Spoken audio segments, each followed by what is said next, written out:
में रहते हुए तेजपुर यूनिवर्सिटी में जो सीखा है वो असम की प्रगति को, देश की प्रगति को गति देगा, नई ऊंचाई देगा। साथियों, इस भरोसे की कई वजह भी हैं। पहला, तेजपुर का यह ऐतिहासिक स्थान, इसके पौराणिक इतिहास से मिलने वाली प्रेरणा। दूसरा, तेजपुर विश्वविद्यालय में आप जो काम कर रहे हैं वो मुझे बताया गया है कि वो बहुत ही उत्साह जगाता है। और तीसरा, पूर्वी भारत के सामर्थ्य पर, यहां के लोगों, यहां के नौजवानों की क्षमताओं पर, राष्ट्र निर्माण के उनके प्रयासों पर सिर्फ मेरा ही नहीं, देश का भी अटूट विश्वास है। साथियों, अभी अवार्ड और मेडल देने से पहले जो यूनिवर्सिटी एंथम गाया गया है, उसमें निहित भाव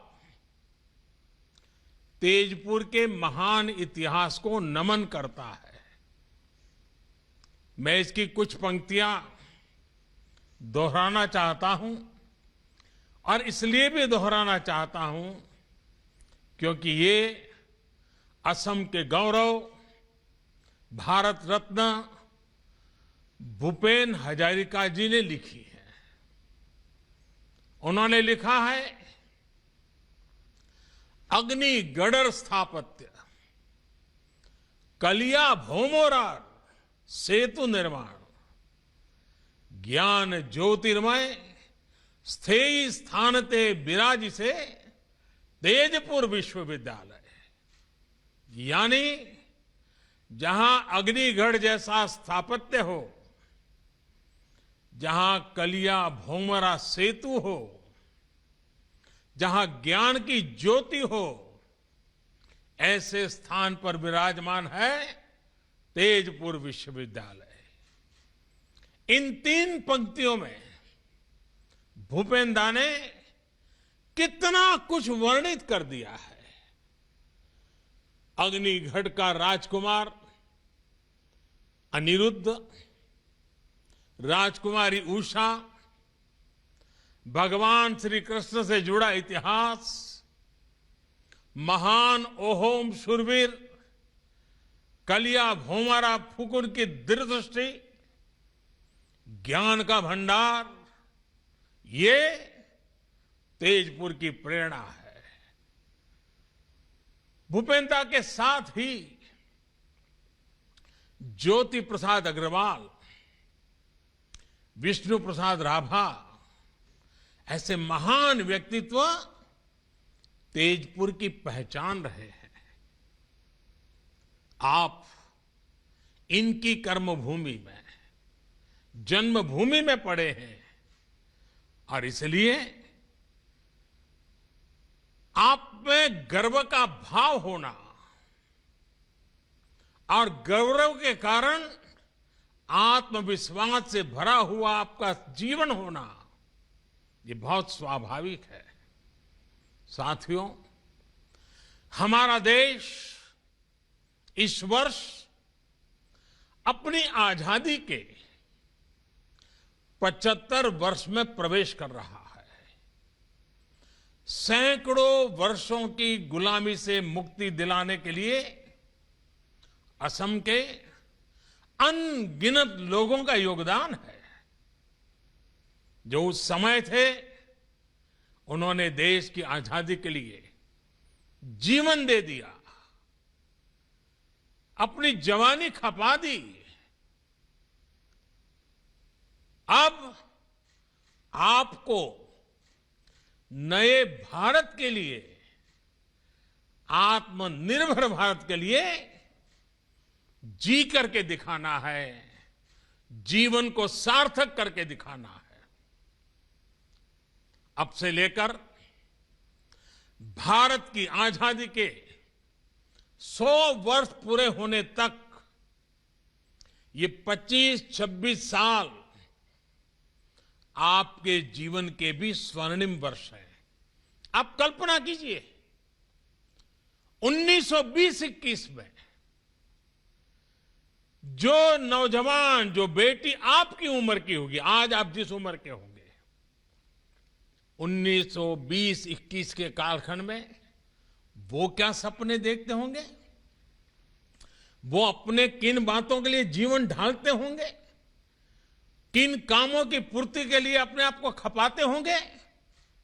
अगर थोड़ा सा स्मरण करें 100 साल पहले आप ही की उम्र के लोग क्या करते थे, तो आज आगे के लिए आपको क्या करना, ये सोचने में देर नहीं लगेगी। ये आपके लिए गोल्डन पीरियड है। तेजपुर का तेज पूरे भारत में, पूरे विश्व में फैलाइए। असम को, नॉर्थ ईस्ट को विकास की नई ऊंचाइयों पर ले जाइए। हमारी सरकार आज जिस तरह नॉर्थ ईस्ट के विकास से जुटी है, जिस तरह कनेक्टिविटी, एजुकेशन, हेल्थ, हर सेक्टर में काम हो रहा है, उससे आपके लिए अनेकों नई संभावनाएं बन रही हैं। इन संभावनाओं का पूरा लाभ उठाइए। आपके प्रयास ये बताते हैं कि आप में क्षमता भी है, नया सोचने, नया करने का सामर्थ्य भी है। साथियों, तेजपुर यूनिवर्सिटी की एक पहचान अपने इनोवेशन सेंटर के लिए भी है। आपके grass root innovations vocal for local को भी नई गति देते हैं, नई ताकत देते हैं। ये इनोवेशंस स्थानीय समस्याओं को सुलझाने में काम आ रहे हैं, जिससे विकास के नए द्वार खुल रहे हैं। अब जैसे मुझे बताया गया कि आपके डिपार्टमेंट ऑफ केमिकल साइंस ने पीने के पानी को साफ करने के लिए एक कम कीमत वाली आसान टेक्नोलॉजी पर काम किया है। इसका लाभ असम के अनेक गांवों को हो रहा है। बल्कि मुझे तो ये बताया गया कि अब ये नई टेक्नोलॉजी छत्तीसगढ़ में, उड़ीसा में, बिहार में, कर्नाटक, राजस्थान जैसे राज्यों तक भी पहुंच रही है। मतलब ये आपकी कीर्ति पताका फैल रही है। भारत में इस प्रकार की टेक्नोलॉजी के विकास से हर घर जल पहुंचाने का जल जीवन मिशन को जो सपना है, उसको एक सशक्तिकरण होगा। साथियों, पानी के अलावा गांवों में वेस्ट टू एनर्जी, कचरे से कंचन, इसमें बदलने का जो बीड़ा आपने उठाया है, उसका प्रभाव भी बहुत बड़ा है।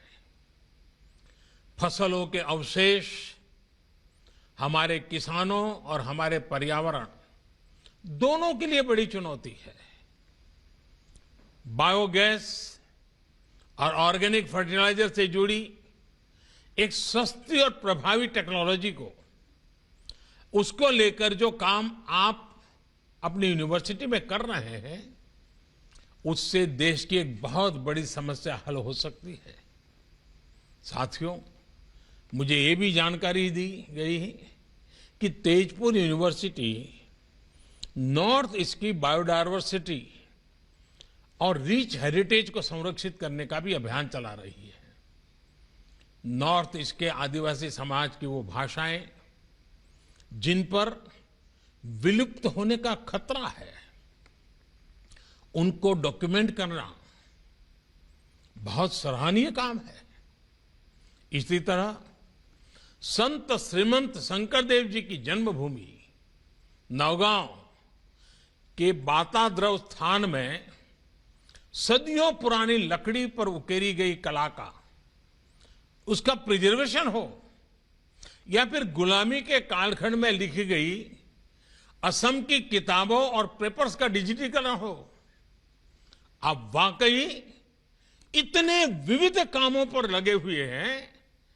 कोई भी इसको सुनेगा उसको गर्व होगा कि इतना दूर हिंदुस्तान के पूर्वी छोर पर तेजपुर में ये तपस्या हो रही है, साधना हो रही है। आप वाकई कमाल कर रहे हैं। साथियों, मैंने जब इतना कुछ जाना तो मन में ये सवाल भी आया कि स्थानीय विषयों पर, स्थानीय आवश्यकताओं पर इतना काम, इतनी रिसर्च करने की प्रेरणा आपको कहां से मिलती है?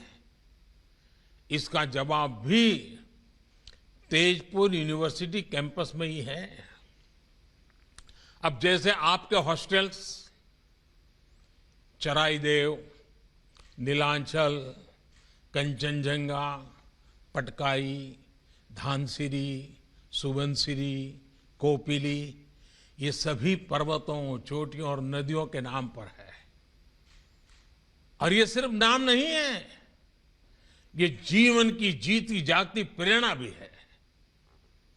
जीवन यात्रा में हमें अनेक मुश्किलों, अनेक पर्वतों का सामना करना पड़ता है, कई नदियों को पार करना पड़ता है। एक बार का काम नहीं होता।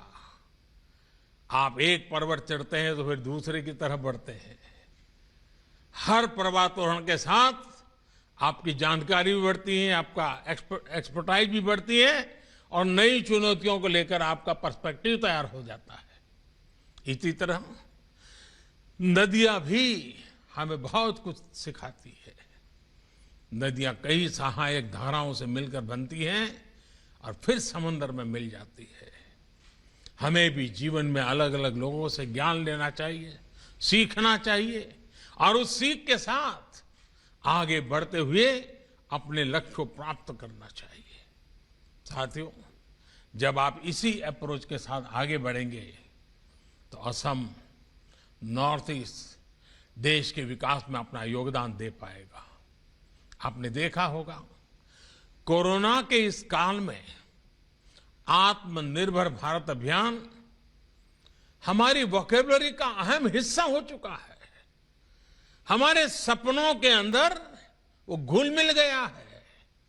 हमारा पुरुषार्थ, हमारे संकल्प, हमारी सिद्धि, हमारे प्रयास, सब कुछ उसके इर्द गिर्द हम अनुभव कर रहे हैं।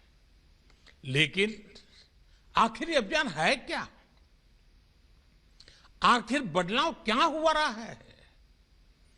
क्या ये बदलाव सिर्फ रिसोर्सेज में है? क्या ये बदलाव सिर्फ फिजिकल इंफ्रास्ट्रक्चर में है? क्या ये बदलाव सिर्फ टेक्नोलॉजी में है? क्या बदलाव सिर्फ बढ़ती इकोनॉमिक और स्ट्रेटेजिक माइट का है? ऐसे हर सवाल का जवाब हाँ में है। लेकिन इनमें से भी जो सबसे बड़ा परिवर्तन है वो है इंस्टिंक्ट का, एक्शन और रिएक्शन के नजरिए का है। हर चुनौती, हर समस्या से निपटने का हमारे युवा देश का अंदाज, देश का मिजाज अब कुछ हटकर है। इसका एक ताजा उदाहरण तो अभी हमें क्रिकेट की दुनिया में देखा है। आप लोगों में से बहुतों ने भारतीय क्रिकेट टीम के ऑस्ट्रेलिया टूर को फॉलो किया होगा। इस टूर में क्या क्या चुनौतियां हमारी टीम के सामने नहीं आई। हमारी इतनी बुरी हार हुई, लेकिन उतनी ही तेजी से हम उभरे भी और अगले मैच में जीत हासिल की। चोट लगने के बावजूद हमारे खिलाड़ी मैच बचाने के लिए मैदान पर डटे रहे। चैलेंजिंग कंडीशंस, इसमें निराश होने के बजाय हमारे युवा खिलाड़ियों ने चैलेंज का सामना किया, नए समाधान तलाशे। कुछ खिलाड़ियों में अनुभव जरूर कम था, लेकिन हौसला उतना ही बुलंद दिखा। उनको जैसे ही मौका मिला, उन्होंने इतिहास बना दिया। एक बेहतर टीम को अपने टैलेंट और अपने टेम्परामेंट में वो ताकत थी जिससे उन्होंने इतने अनुभवी टीम को, इतने पुराने खिलाड़ियों की टीम को पराजित कर दिया। युवा साथियों, क्रिकेट के मैदान पर हमारे खिलाड़ियों की ये परफॉर्मेंस सिर्फ स्पोर्ट्स के लिहाज से इंपॉर्टेंट नहीं है, एक बहुत बड़ा लाइफ लेसन भी है। पहला लेसन ये कि हमने अपनी एबिलिटी पर विश्वास होना चाहिए, कॉन्फिडेंस होना चाहिए। दूसरा लेसन हमारे माइंडसेट को लेकर है। हम अगर पॉजिटिव माइंडसेट से लेकर आगे बढ़ते हैं तो रिजल्ट भी पॉजिटिव ही आएगी। तीसरा और सबसे अहम लेसन, अगर आपके पास एक तरफ सेफ निकल जाने का ऑप्शन हो और दूसरी तरफ मुश्किल जीत का विकल्प हो, तो आपको विजय का ऑप्शन जरूर एक्सप्लोर करना चाहिए। अगर जीतने की कोशिश में कभी कभार असफलता भी हाथ लगे तो इसमें कोई नुकसान नहीं है। रिस्क लेने से, प्रयोग करने से डरना नहीं है। हमें प्रोएक्टिव और फियरलेस होना ही पड़ेगा। हमारे भीतर जो फेल्यूर का डर होता है, हम जो अननेसेसरी प्रेशर अपने ऊपर लेते हैं, उससे जब आप बाहर निकलेंगे तो फियरलेस बनकर उभरेंगे भी। साथियों, हौसले से भरा हुआ अपने लक्ष्यों के प्रति समर्पित भारत सिर्फ क्रिकेट की फील्ड पर दिखता है ऐसा नहीं है। आप भी तो इसी ही एक तस्वीर है। आप आत्मविश्वास से, सेल्फ कॉन्फिडेंस से भरे हैं। आप लीड से हटकर सोचने और चलने में डरते नहीं हैं। आपके जैसे इसी युवा ऊर्जा ने कोरोना के खिलाफ अपनी लड़ाई में ही भारत को बहुत मजबूती दी है। आपको याद होगा, इस लड़ाई की शुरुआत में ऐसी आशंकाएं जताई गई थी कि इतनी बड़ी आबादी वाला भारत रिसोर्सेज के अभाव में कोरोना से तबाह हो जाएगा।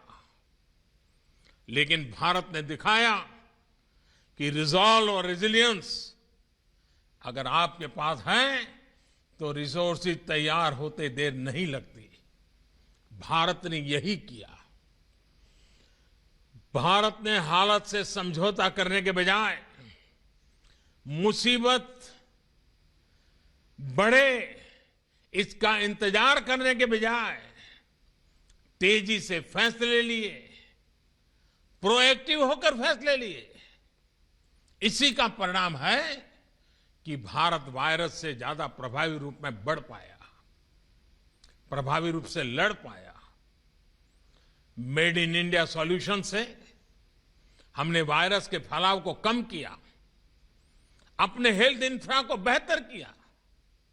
अब हमारे वैक्सीन से जुड़ी रिसर्च और प्रोडक्शन की क्षमता भारत के साथ साथ दुनिया के अनेक देशों को सुरक्षा कवच का विश्वास दे रही है। अगर हम अपने वैज्ञानिकों, अपने रिसर्चर्स, अपने स्कॉलर्स, अपने साइंटिस्ट, अपनी इंडस्ट्री की ताकत पर भरोसा ना करते तो क्या ये सफलता संभव हो पाती? और साथियों, सिर्फ हेल्थ सेक्टर ही क्यों, हमारा डिजिटल इंफ्रास्ट्रक्चर ही लीजिए। अगर हम भी ये मानकर बैठ जाते कि भारत में लिटरेसी के अभाव में डीबीटी, डायरेक्ट बेनिफिट ट्रांसफर और डिजिटल लेन देन संभव नहीं है, तो क्या कोरोना जैसे संकट में सरकार गरीब से गरीब तक इतने प्रभावी ढंग से पहुंच पाती? आज जिस फिनटेक में, डिजिटल इंक्लूजन में हम दुनिया के अग्रणी देशों में शामिल हैं, वो क्या कभी संभव हो पाता?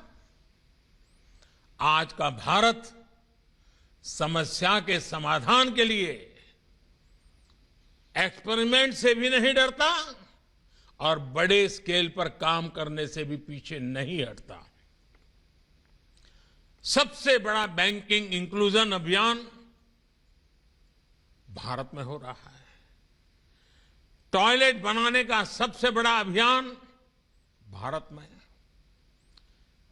हर गरीब परिवार को घर देने का अभियान भारत में। घर घर जल पहुंचाने का सबसे बड़ा अभियान भारत में। सबसे बड़ी हेल्थ एश्योरेंस स्कीम